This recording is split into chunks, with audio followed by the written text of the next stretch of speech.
खरूज की किताब उसका 19 बाब 16 आयत से तकरीबन 19 आयत तक किताब मुकद्दस में लिखा है, जब तीसरा दिन आया तो सुबह होते ही बादल गरजे और बिजली चमकने लगी और पहाड़ पर काली घटा छा गई और करना की आवाज बहुत बुलंद हुई और सब लोग डेरों में कांप गए।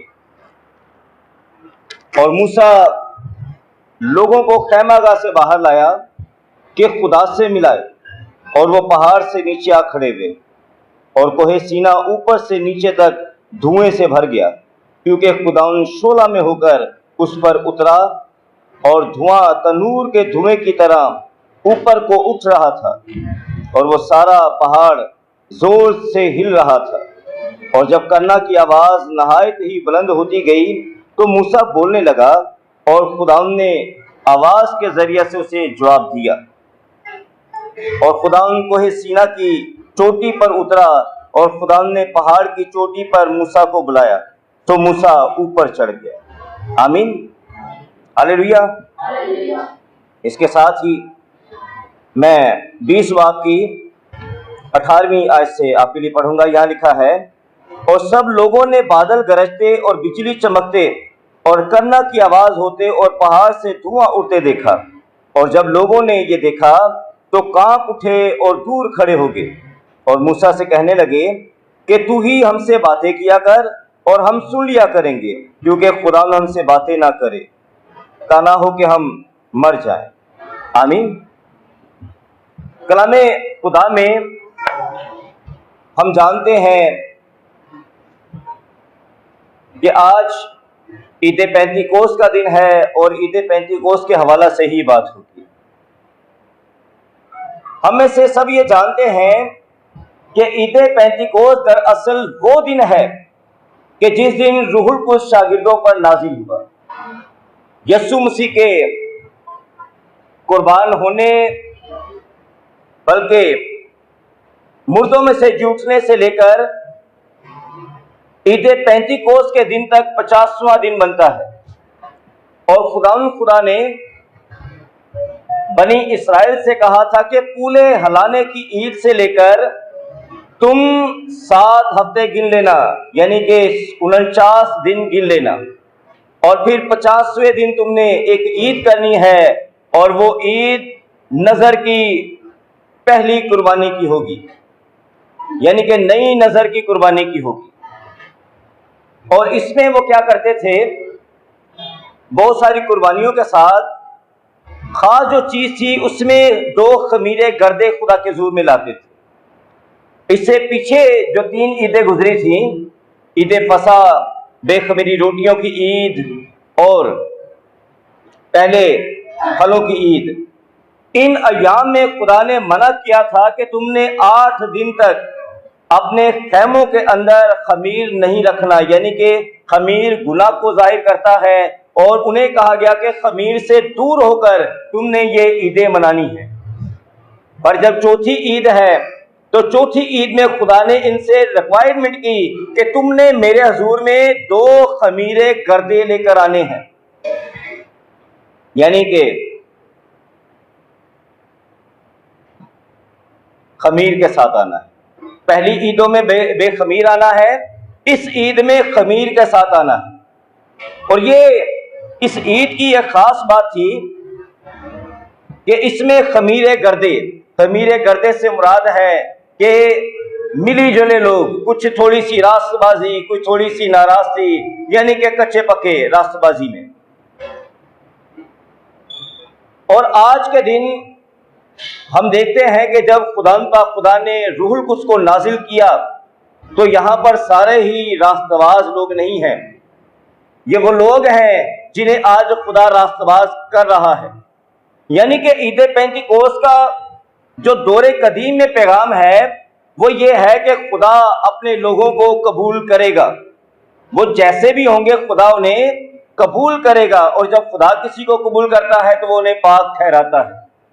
इसी तरह से ईद पेंतीकोस के रोज जब रूहुल कुद्स नाजिल हुआ तो ये इस बात की अलामत थी कि खुदा ने इन्हें कबूल कर लिया है, यानी कि इंसान को जो कि मुकम्मल तौर पर रास्तबाजी की हालत में नहीं है, खुदा अब उसे कबूल कर रहा है। आमीन, हालेलुया। यहाँ पर उन लोगों के लिए एक सोच है जो रूहुल कुद्स को पाने के लिए इनकार करते हैं, कहते हैं असी एडे चंगे नहीं है। तो यही तो ईद पेंतीकोस्त का पैगाम है कि आप बर्रा के लहू से धुल गए हैं, आप यस्सु के कुर्बानी के सबब से पाक हो गए हैं, अब खुदा आपको कबूल करेगा। हालेलुया।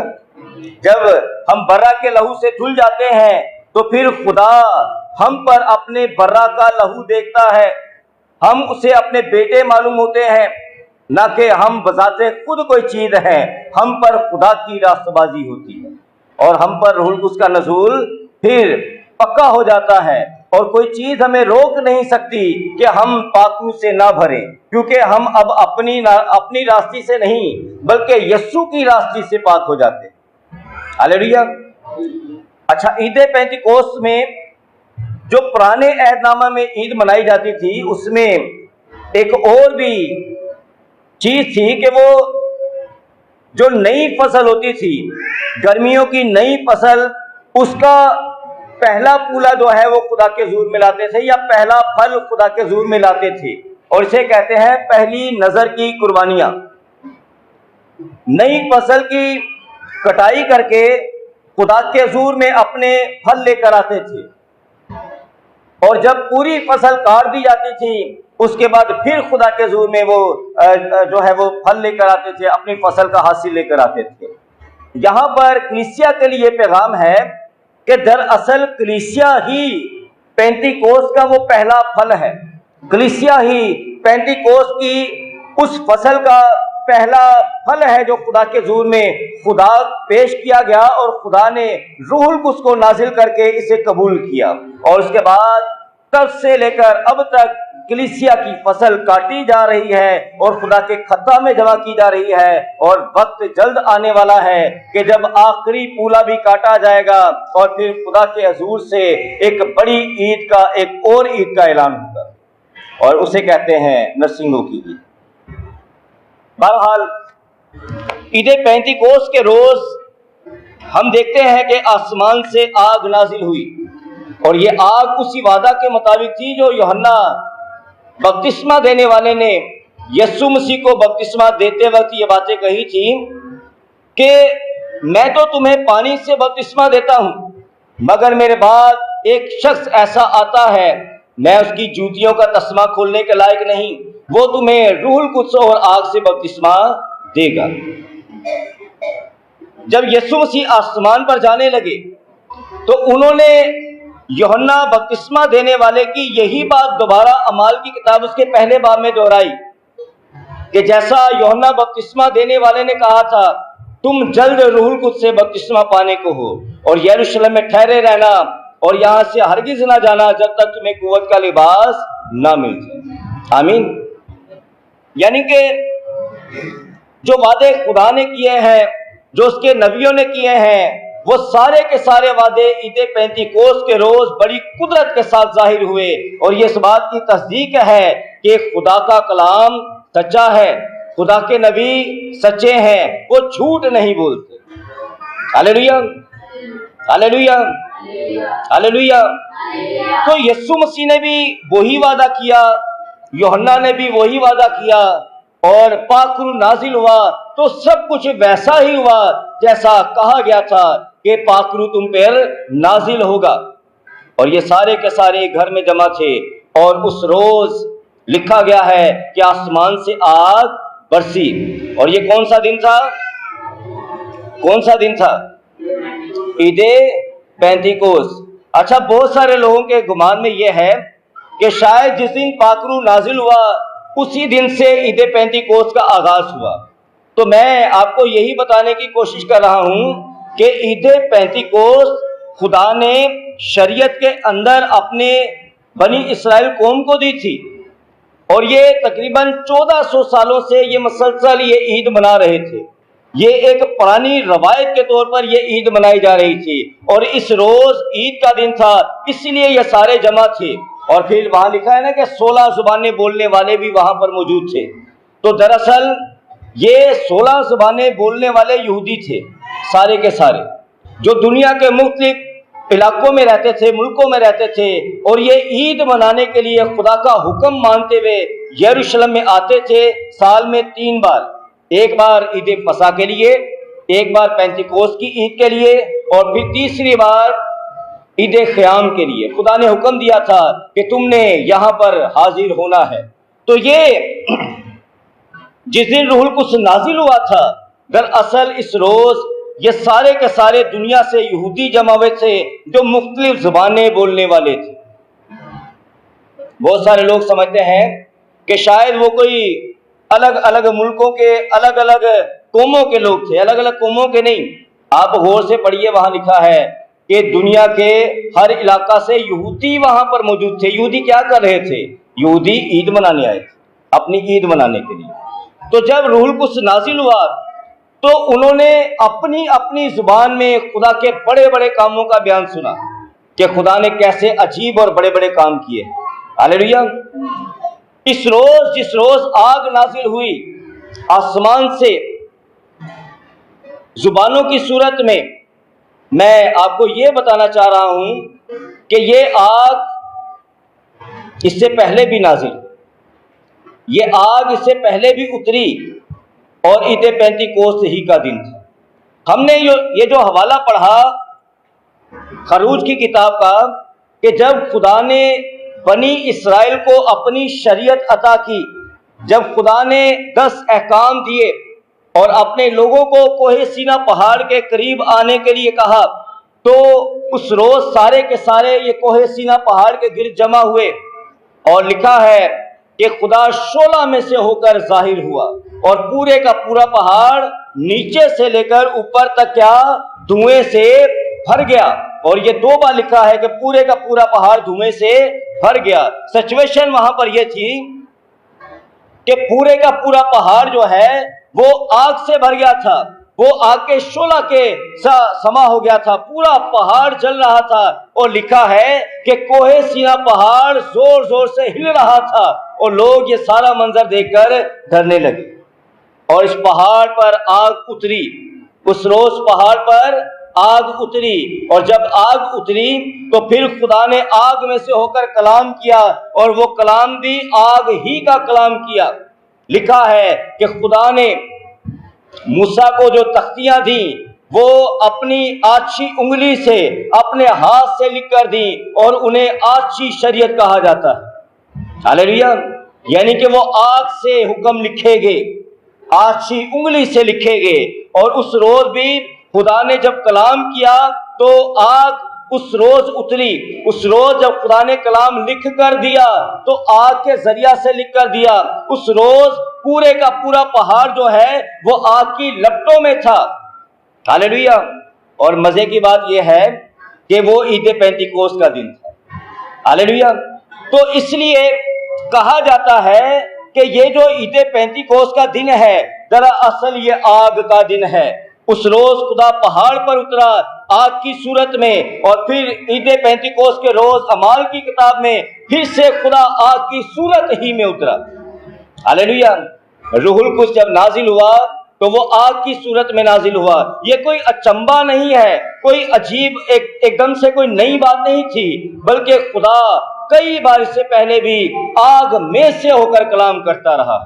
और हमारा खुदा, बाइबल में लिखा है कि हमारा खुदा भस्म करने वाली आग है, पर हमारा खुदा अपने अंदर कई तरह की आग रखता है। वो भस्म भी कर देता है, और वो ऐसा भी करता है कि झाड़ी जलती रहती है और झाड़ी जलती भी नहीं है। हालेलुया। याद आया आपको? हमारा खुदा बहुत दफा आग की सूरत में जाहिर हुआ है, उसका कलाम आग की सूरत में जाहिर हुआ है, उसका रूहुल कुद्स आग की सूरत में जाहिर हुआ है। Hallelujah, hallelujah, hallelujah. कलामे खुदा में जब हम देखते हैं कि मूसा अपनी भेड़ बकरियां चरा रहा था, तो वहां पर उसने दूर से देखा कि एक झाड़ी है और उसमें आग लगी हुई है, पर वो आग झाड़ी को जला नहीं रही। ये कौन सी आग कि जो झाड़ी को जला ही नहीं रही? बहुत सारे लोग एक मजाक के तौर पर बात करते हैं कि पाखरू की आग मांग देने के लिए साड़ी ना जान। भाई पाखरू की आग फर्क है, वो जलाती नहीं, वो बादन की बदियों को जलाती है। हालेलुया। दरअसल बाइबल के अंदर आग का जो मतलब है, आग का मतलब है ट्रांसफॉर्मेशन, यानी कि हैयत को तब्दील कर देना, एक चीज की शक्ल और सूरत ही चेंज कर देना। जैसे आप आग के अंदर किसी चीज को डाल दें, आप आग के अंदर लकड़ी को डाल दें तो क्या बनेगा? राख बन जाएगी, कोयला बन जाएगा, उसकी हैयत ही तब्दील हो जाएगी, वो दोबारा लकड़ी नहीं रहेगी। अगर उसके अंदर आप सोने को डाल देंगे तो क्या क्या निकलेगा? क्या निकलेगा? सोना ही निकलेगा, क्योंकि सोने की हैयत तब्दील नहीं होती। हालेलुया। तो इसी तरह से खुदा के जो लोग हैं जिनसे खुदा प्यार करता है, खुदा एक ऐसी आग है, जब ये आग उन पर आती है तो उनके अंदर का मैल तो निकल जाता है और वो पहले से ज्यादा चमकदार हो जाते हैं। हालेलुया। तो खुदा की आग मांगा करे जो आपकी हैयत को तब्दील कर दे, जो आपको मुकम्मल तौर पर तब्दील कर दे, जो चेंज कर दे, आपकी शक्ल और सूरत को चेंज कर दे। जो आप हैं वो फिर नहीं रहेंगे। एक बार खुदा की आग के नीचे आकर देखें, पहले के जैसे आप नहीं रहेंगे। जिन पर खुदा की आग उतरती है वो तब्दील हो जाते हैं। हालेलुया। वो पहले यर्मिया की तरह कहते हैं मैं बच्चा हूं, उसके बाद वो बादशाहों के सामने खड़े होकर दलेरी के साथ खुदा का कलाम सुनाते हैं। वो मूसा की तरह कहते हैं कि मैं तो खुद जुबान हूं, पर फिर वो फराउन के सामने खड़े होकर दलेरी से कहते हैं हमारा खुदा कहता है कि उसके लोगों को जाने दे, वो तब्दील कर देता है। हालेलुया। तो ये ऐसी आग है। इसी आग के बारे में यर्मिया नबी कहता है कि ऐ खुदा तेरा कलाम मेरी हड्डियों में आग की तरह है, जब तक मैं बयान ना कर दूं मैं सुकून नहीं पाता। यानी कि यहां भी आग की बात की गई है कि खुदा को आग से तशबीह दी गई, खुदा के कलाम को आग से तशबीह दी जाती है और रूहुल कुद्स को आग से तशबीह दी जाती है। दरअसल आग इंसान को तब्दील करके रख देती है। हालेलुया। तो ईद पेंटिकोस के रोज आग का नाजिल होना मुकम्मल तौर की तब्दीली को जाहिर करता। कलाम खुदा में हमने देखा कि जिस रोज खुदा ने तख्तियों पर शरीयत दी, उस रोज भी उसने आग में होकर बात की। और जिस रोज खुदा ने हिजकिय्याह की किताब की मार्फत खुदा ने जो वादा किया था कि आखिरी अयाम में यह होगा कि मैं अपने लोगों के दिलों के ऊपर अपने आइन लिखूंगा और वो फिर उससे कभी भी दस्तबरदार नहीं होंगे। हालेलुया। तो आग की उंगली से तख्तियों पर लिखा गया हुक्म और आग ही के जरिया से इंसानों के दिलो दिमाग पर खुदा अपने हुक्म लिख देता है। हालेलुया। तो इस रोज जब हम देखते हैं कि आग नाजिल हुई और ये बड़ी कुदरत के साथ ये आग नाजिल हुई और बड़ी कसरत के साथ, और हर इनमें से हर एक बंदा भर गया, और इनके दरमियान में कुछ खास औरतें भी थीं जिनमें मरियम मगदलीनी थी और बहुत सारी और खवातीन थी, और इनके साथ मकद्सा मरियम भी इस जमात के अंदर शामिल थी, जिसे उस रोज यीशु मसीह के फजल के सबब से रूहुल कुद्स मिला और मरियम भी बेगाना जुबानों से भर गई और बेगाना जुबानें बोलने लगी। हालेलुया। हालेलुया। हालेलुया। हालेलुया। हालांकि कहने की सोचने की बात तो यह है कि जब यीशु मसीह पैदा हुआ था तो उस वक्त भी रूहुल कुद्स मरियम पर नाजिल हुआ था, पर उस वक्त उसने बेगाना जुबानें नहीं बोली। ये बेगाना जुबानें, ये खुदा की आग और ये आग के शोले, ये जब मिलते हैं तो इसका एक प्रोसेस फर्क था। जब तक वो प्रोसेस पूरा ना होता बेगाना जुबान किसी को मिलने वाली नहीं थी। और वो प्रोसेस क्या था? वो यीशु मसीह का पाक लहू था। जब तक यीशु की कुर्बानी ना होती कोई भी बेगाना जुबान बोलने के लायक नहीं है। दरअसल बेगाना जुबान है क्या और इसकी जरूरत क्या थी और इसे आग ही से तशबीह क्यों दी गई? हमने देखा कि जब खुदा ने पुराने एहदनामा में ईद पेंतिकोस के रोज कलाम किया और फिर तख्तियों पर लिख कर दिया, वही सेम सिचुएशन खुदा नए अहदनामा में क्रिएट करता है और अपने वादा के मुताबिक अपने लोगों के दिलों के ऊपर अपने आइन लिखता है, यानी कि अपना कलाम अपने लोगों के दिलों पर लिखता है।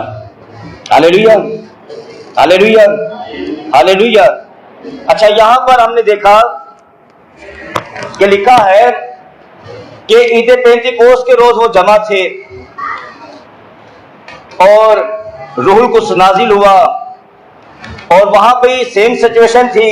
ईद पेंतीकोस्त के रोज जब खुदा नाजिल हुआ, जब खुदा उतरा कोहे सीना पहाड़ पर, तो यहां भी सेम सिचुएशन है। लिखा है वो सब एक जगह जमा थे और वहां पर बनी इस्राएल भी एक ही जगह पहाड़ के पास जमा थे। यकायक आसमान से ऐसी आवाज आई जैसे जोर की आंधी का सन्नाटा। वहां भी लिखा है कि ऐसी आवाजें आई कि जोर के करना की नसींगों की आवाजें आई और बहुत जोरदार जो है वो आवाजें सुनाई दी। लोग कहने लगे कि हमारे दिल फटे जाते हैं। और यहां ईद पेंतीकोस्त के रोज लिखा है और उससे सारा घर जहां वो बैठे थे गूंज गया और वहां भी गूंज सुनाई दी गई। वहां भी पूरे का पूरा पहाड़ जो है वो गूंज रहा है। इतनी आवाजें, इतनी गरजें वहां पर भी नाजिल हुई और उन्हें आग के शोला की सी फटती हुई जुबानें दिखाई दी और उनमें से हर एक पर ठहर गई। यहां भी पूरा माहौल चेंज है और वहां भी पूरा माहौल ही चेंज हो गया था। जब खुदा उतरा था एक शोर आया, एक बहुत ज्यादा आवाजें आई और बहुत ज्यादा गर्जें होने लगी और बहुत ही ज्यादा माहौल जो है एकदम से तब्दील हो गया और सारे का सारा माहौल आछी माहौल हो गया। और यहां भी आग से भरा हुआ सारे का सारा माहौल। वहां लिखा है वो पहाड़ जोर जोर से हिलने लगा। यहां लिखा है कि सारा घर जहां वो बैठे थे वो गूंज उठा और वो सारे का सारा घर हिल गया। हालेलुया। तो खुदा इस तरह से कुदरत के साथ जाहिर होता है। जब रूहुल कुद्स किसी पर नाजिल होता है ना, तो फिर वो दुनिया देखती है कि इसको हो गया है, क्योंकि जब पहाड़ हिल सकता है, वो सारे का सारा घर हिल सकता है, तो फिर बंदा क्या है कि बंदे की क्या मजाल है कि वो ना हिले। वो भी जोश से भर जाता है और पूरे का पूरा सर के तलवे से लेकर सर के चांदे से लेकर पैर के तलवे तक वो मुकम्मल तौर पर हिल जाता है जब खुदा का रूह उस पर नाजिल होता है। हालेलुया। अब यहां पर जो सबसे मेन बात थी वो थी कि वो आग के शोला की सी फटती हुई जुबानें। अब ये जुबानें ही क्यों? ऐसा क्या है जुबानों में? कुछ और क्यों जाहिर ना हुआ? जुबानें ही क्यों चेंज हो गई? और जुबानों ही के लिए आग क्यों लिखा गया? ये आग की जुबानें हैं। मेरे अजीजों, एक कदीम किताब है हनूक की किताब, वो हनूक जो जिंदा आसमान पर उठाया गया, उसकी एक किताब मानी जाती है कि वो आसमान पर गया और उसने बहुत सारे मुकाशफात आकर जमीन पर लिखे। वो अपनी उस किताब के अंदर लिखता है कि मैंने आसमान पर जब गया तो मैंने हीरे के दरवाजे देखे बहुत सारे, यानी कि एक बिल्डिंग बनाई गई जिसमें हीरे के दरवाजे थे। और जब मैं उन दरवाजों के पास से गुजर रहा था तो उनमें से मैंने एक जगह पर देखा कि आग की जुबानें ऊपर है। कुछ जुबानें ऐसी हैं जो आग की जैसी हैं, वो आग है और वो बातें करती हैं। Hallelujah, hallelujah. ये खुदा के बंदा ने हजारों साल पहले कहा और लिखा। और फिर यही बात आप आके जब मूसा ने जलती झाड़ी को देखा तो वहां पर आग के शोला में से आवाज आ रही है, यानी कि एक ऐसी आग जो बोलती है, ये बोलने वाली आग है। और इसी आग के बारे में यीशु मसीह ने आसमान पर जाते वक्त कहा कि जो ईमान लाए, तौबा करे, बपतिस्मा ले, वो निजात पाएगा। और ईमान लाने वालों के दरमियान ये मौत से होंगे कि वो मेरे नाम से बदरूहें निकालेंगे और तरह तरह की जुबानें बोलेंगे। यानी कि यीशु मसीह ने भी कहा कि मैं तुम्हें बेगाना जुबानें देने वाला हूं। कोई जुबानें हैं जो आसमान पर है, जो आग के शोला की है, और वही जुबानें पेंतीकोस्त के रोज नाजिल हुई। और वही जुबानें ईद पेंतीकोस्त के रोज कोहे सीना पहाड़ पर भी नाजिल हुई। वही जुबानें तख्तियों पर लिख दी गई आग के जरिया से। और ये जो आग है ये जुबानें बोलती है। और ये कितनी हैरत की बात है, किसी आग दे विच आवाज सुनी है किसी ने कहती, पर खुदा के पास एक ऐसी आग भी है जो बोलती है। हालेलुया, ये बोलने वाली आग है जो हड्डियों के अंदर आती है। तो यिर्मयाह कहता है मुझे चैन नहीं आता जब तक मैं ये बयान ना कर दूं, दूसरों को ये दे ना दूं, ये आग मेरे अंदर बहती रहती है, मुझे सुकून नहीं लेने देती। यानी कि खुदा के पास एक ऐसी आग है जो बोलती है। और ईद पेंतिकोस्त के रोज ये बोलने वाली आग नाजिल हुई। हालेलुया, तो ये खुदा का प्लान है। बहुत सारे लोग आपको सिखाते हैं गैर जुबानों के बारे में उल्टा सीधा, पर कभी भी उनकी हाँ में हाँ ना मिलाए, नहीं तो ये खुदा का इंतजाम है। आप गुनहगार ठहरेंगे, आप रूहुल कुद्स के खिलाफ बोलने वाले हो जाएंगे। कभी भी किसी की हाँ में हाँ ना मिलाए। कोई बुरी बात करता है बेगाना जुबानों को लेकर, तो उसकी हाँ में हाँ मिलाने की कोशिश ना करें। खुदा के पास खुदा का इंतजाम है कि वो ईमानदारों को ये बहती हुई जुबानें दे, ये आग से भरी हुई जुबानें दे। आपने नहीं लेनी वो एक अलग बात है, पर अगर आप चाहेंगे तो ये वादा सबके लिए। हालेलुया। कलामे खुदा में हमने देखा कि ईद पेंतिकोस्त के रोज आग से कलाम लिखा गया, और आज के रोज पेंतिकोस्त के रोज भी आग ही से कलाम किया गया। और अब ये जो जुबानें हैं ये सिर्फ एक मुंह से कुछ कह देना नहीं है। जुबान एक जरिया है जिसके जरिया से हम दूसरे तक अपनी बात पहुंचाते हैं। जुबान हमारे कम्युनिकेशन का एक जरिया है। हम जुबान ही के जरिया से एक दूसरे की बात को समझ पाते हैं, और इसी के जरिया से हमारे राब्ते बनते हैं। और बाइबल में लिखा है कि ये जो बेगाना जुबान है ये खुदा से बातें करने के लिए है। किससे बातें करने के लिए? खुदा से बातें करने के लिए। और ये जो बोलता है, कलाम में लिखा है कि वो खुदा की अच्छी तरह से शुक्रगुजारी कर सकता है। ये जो बोलता है वो खुदा के हुजूर में अच्छी तरह से प्रस्तुति कर सकता है। ये आदमियों से नहीं बल्कि किससे बातें हैं? खुदा से बातें हैं। जैसे आप चाइनीज सीखते हैं तो किसी चीनी से बात करने के लिए, अंग्रेजी सीखते हैं किसी अंग्रेज से बात करने के लिए, पर बेगाना जुबानें खुदा की बातें सुनने और कहने के लिए हैं, खुदा से गुफ्तगू करने के लिए हैं। और ये खुदा का जरिया है कि आप बेगाना जुबानें पाएं, आप ये आग की जुबानें पाएं। ये खुदा का जरिया है कि खुदा आपसे इस तरह से बातें करना चाहता है। और ये इत्तफाकिया नहीं हुआ, ये पहले से मौजूद है जुबान। हालेलुया। अब यहां पर आपसे एक सवाल करना चाहता हूं मैं।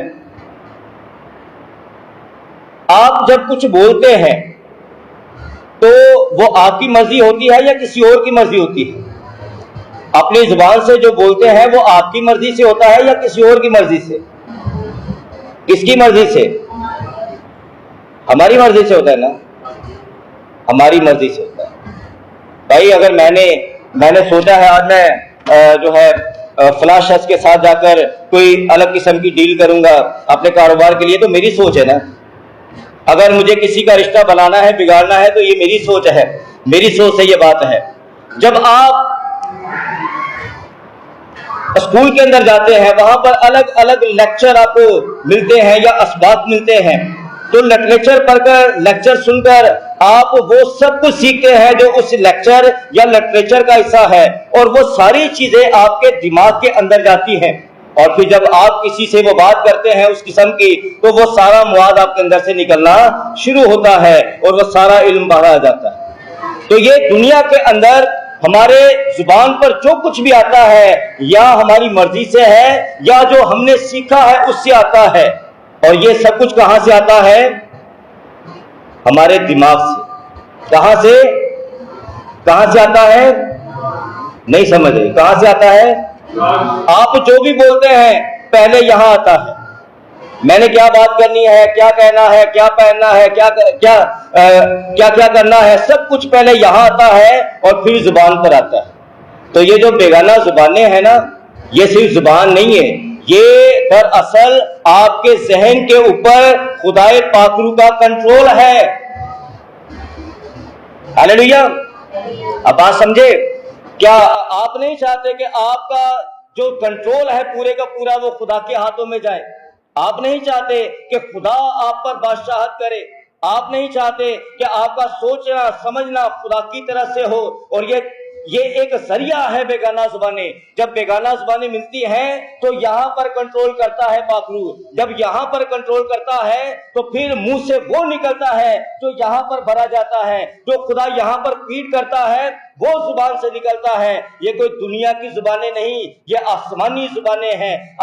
पाखरू की आग यहाँ पर कंट्रोल करती है। जब यहाँ पर कंट्रोल करती है तो आपकी सोचें और आपकी तमाम तर बदियां वो अंदर से वो जलाना शुरू कर देता है। वो सब कुछ अंदर से मैल कुचैल खत्म करता है और आपकी सोचों को पाक कर देता है। और सोचे ही तो तमाम तर गुनाह का जरिया है। जब सोचे पाक हो जाएं तो फिर जुबान पाक हो जाती है और बंदा खुदा के हुजूर में मकबूल हो जाता है।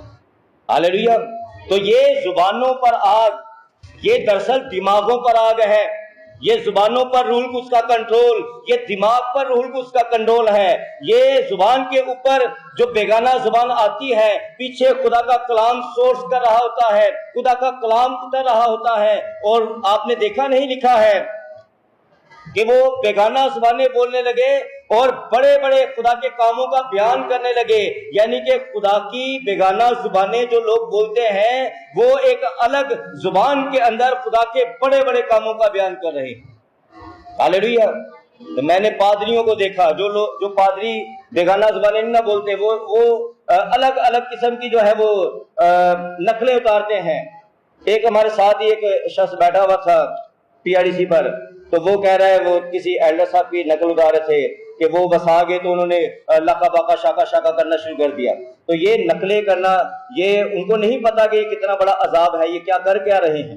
वो जैसे भी कर रहे हैं वो खुदा के बड़े बड़े कामों का बयान कर रहे हैं जो आपकी समझ में नहीं आएगा, पर खुदा की समझ में आता है। खुदा बेगाना जुबानों में सुनता है, खुदा बेगाना जुबानों में समझता भी है और उसने ये समझ अता की है। हालेलुया। आए मेरे साथ एक और हवाला देखते हैं आपकी तस्दीक के लिए, ताकि आपको पता चल जाए कि ये खुदावंद यीशु मसीह के वादा के अंदर शामिल है। इन चीजों का मजाक नहीं करते। कलाम खुदा में लिखा है, मरकज की इंजील उसका 16 बाब और उसकी 16 आयत में, जो ईमान लाए और बपतिस्मा ले वो निजात पाएगा और जो ईमान ना लाए वो मुजरिम ठहराया जाएगा। और ईमान लाने वालों के दरमियान ये मोसे होंगे, वो मेरे नाम से बुजुर्गों को निकालेंगे, नई नई जुबानें बोलेंगे। कौन सी जुबानें? नई नई जुबानें बोलेंगे। और ये नई नई जुबानें कोई दुनिया वाली जुबानें नहीं, ये आसमानी जुबानें हैं। और इसके अंदर दो तरह की कुदरत काम करती है। ये कभी कभी आदमियों की समझ में आती है और कभी नहीं आती। अगर आदमियों की समझ में आती हैं तो फिर पौलुस रसूल ये क्यों लिखता है कि बंदा और समझ ही नहीं सकता। पौलुस ने लिखा है ये कि आदमी उसकी नहीं समझ सकते, पर खुदा सब जानता है। तो आप इबादत के लिए आपको आदमियों की जरूरत है या खुदा से बात करने की जरूरत है? खुदा से बात करने की जरूरत है ना। तो ये खुदा ने ये एहतमाम किया कि लोग इस तरह से बेगाना जुबानें बोलकर खुदा की कुर्बत में रहें। और हमेशा ये देखा गया है कि जो बेगाना जुबानें बोलते हैं वो कलाम में हिकमत भी उनकी ज्यादा होती है और उनके हाथ में कुदरत भी होती है, उनके हाथ में मुआजिज़ात भी होते हैं। और लोग सुबह से शाम तक उन्हीं के पीछे लगे होते हैं, दुआओं के लिए या दूसरे कामों के लिए। आप ज्यादा दूर ना जाएं, अपने इर्द गिर्द थोड़ा सा बाहर निकल कर देखें, कुदरत उनके दरमियान में काम करती है। क्यों? क्योंकि खुदा ने कुछ बख्शा है। जो खुदा से दिन रात बातें करते और बरकत पाते हैं, उन्हीं के जरिए से बहुत सारे काम भी होते हैं। अब आखिर में मैं ये कहना चाहूंगा कि बहुत सारे लोग वो बेगाना जुबानें नहीं बोलते, पर वो सिखाना चाहते हैं इंज नहीं तो इंज बोलिया करो, इंज का एक्शन नहीं होना चाहिए, इंज का होना चाहिए, ऐसे नहीं बोलनी चाहिए, ऐसे बोलनी चाहिए, कलीसिया ऐसे नहीं बोलनी चाहिए, बाहर जाके बोलिया करो। बहुत सारे लोग बेगाना जुबानें बोलते नहीं, पर वो हैंडल करना चाहते हैं। तो तालीम कहां से लेते हैं? पौलुस रसूल से। अच्छा, आप खुद इंसाफ करें, क्या पौलुस रसूल बेगाना जुबानें नहीं था बोलकर? वो कहता है मैं सबसे ज्यादा जुबानें बोलता हूँ। वो बेगाना जुबानें सबसे ज्यादा बोलने वाला, और वो खुद भी बेगाना जुबानें बोलता है और फिर बेगाना जुबान बोलने वालों को तरबियत करता है, ऐसे नहीं ऐसे करो। भाई आप अगर बेगाना ज़बानें नहीं बोलते तो पहले आप तमन्ना करें कि खुदा का ये खास फजल आप पर हो और आप भी ये पाएं, उसके बाद आप किसी को सिखाएं। जब तक कोई ड्राइवर नहीं, वो कैसे किसी को गाड़ी चलाना सिखा सकता? मुझे बाइक चलाना नहीं आती, पर मैं पीछे बैठा हुआ उसको एडवाइस नहीं कर सकता कि इसको इस तरह से कर, उस तरह से कर, क्योंकि मुझे चलानी नहीं आती। वो जो चलाना जानता है वो मुझे बताएगा। कभी अगर मैंने बैठना होगा गाड़ी के स्टीयरिंग पर, तो वो मुझे बताएगा ऐसे चलना और ऐसे चलना, क्योंकि जिसका हक है तो वो ठीक रहता है। वो कहते हैं ना, जिसका काम उसी को साधे, कोई करे तो ठेंगा बाजे। वैसे मेरे लतीफे सुनाने की आदत नहीं है, पर ये एक लतीफे वाली बात है। ये जो लोग गैर ज़बानें नहीं बोलते और वो समझाना चाहते हैं एंज नहीं एंज कहना चाहिए था, तो ये एक लतीफ़ा ही है मेरे लिए, क्योंकि कुछ इसमें सदाकत नहीं है। एक लतीफ़ा है, मैंने बहुत बचपन से सुना हुआ है, कल मुझे फिर याद आ गया। मैंने कहा मज़मून पे फिट आता है तो इसको ऐसे ही समझाने के लिए बात करते हैं। किसी जगह पर एक बियाबान से, एक जंगल से 4 लोग गुजर रहे थे। एक लंगड़ा था, एक अंधा था और एक भिखारी था और एक बहरा था। एक अंधा, एक बहरा, एक लंगड़ा और एक भिखारी, 4 लोग किसी जंगल से जा रहे थे। अब आप देखिएगा, ये चारों लोग किसी न किसी कमी का शिकार है। अब चलते चलते ना एकदम से बहरा रुक गया। उसने सबका हाथ पकड़ लिया और कहने लगा कि भाइयों रुक जाओ, मुझे ऐसे लगता है जैसे चोरों के आने की आवाज आ रही है।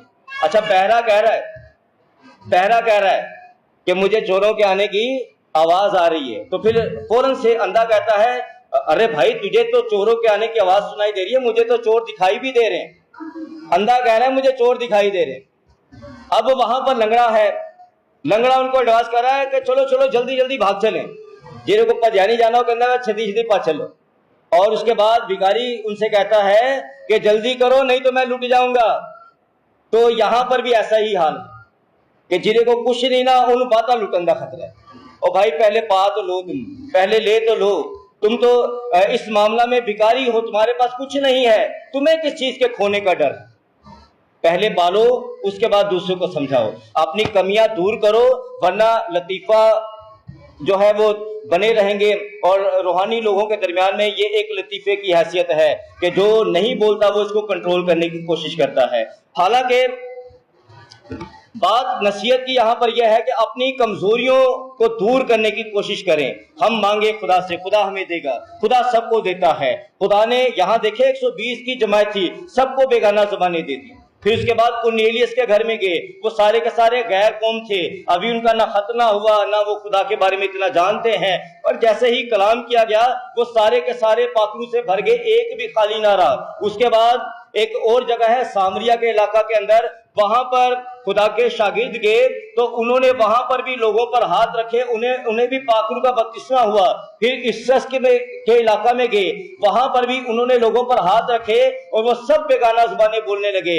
और बेगाना जुबान पाखरू के बपतिस्मे का एक निशान है, ये नेमत भी है और एक निशान भी है। और जब कभी कोई बेगाना जुबान बोलने वाला आपको नजर आए तो उसका मजाक नहीं उड़ाना, बल्कि खुदा की तारीफ करनी है कि हमारा खुदा सच्चा है, उसकी अंजील सच्ची है, उसने अपनी अंजील में वादे किए हैं, वो वादे पूरे होते हैं। जब लोगों के दरमियान में रूहुल कुद्स नाजिल होता है, वो बेगाना जुबानें बोलते हैं, मौजाद होते हैं, तो हमारा खुदा सच्चा है। जब कोई बदरूहें निकलती हैं तो हमारा खुदा सच्चा है, क्योंकि और कोई ये काम नहीं कर सकते, ये सिर्फ ईमानदारों के दरमियान में होता है। Hallelujah, hallelujah, hallelujah. यहाँ तो अलग ही माहौल बना होता है। जेड़े पादरी खुद बदरून ना करता और दूसरे के इल्जाम लाना शुरू कर देंगे, ए आप ही पा के आप ही कर लेंगे, यानी कि बस खुदा के काम की मुखालफत करनी है। तो ऐसा नहीं, जहां पर खुदा के बंदे ये काम करते नजर आए तो हालेलुया का नारा लगा दे कि हमारा खुदा सच्चा है, उसका कलाम सच्चा है और हमारा खुदा का कलाम काम करता है। और जहां ईमानदार मौजूद होगा जो यीशु के खून पर ईमान रखता है, उसकी कुर्बानी पर ईमान रखता है, वहां मोज़े बनते ही बनते हैं। हालेलुया। आए अपने सरों को खुदा के हुजूर में झुकाएं।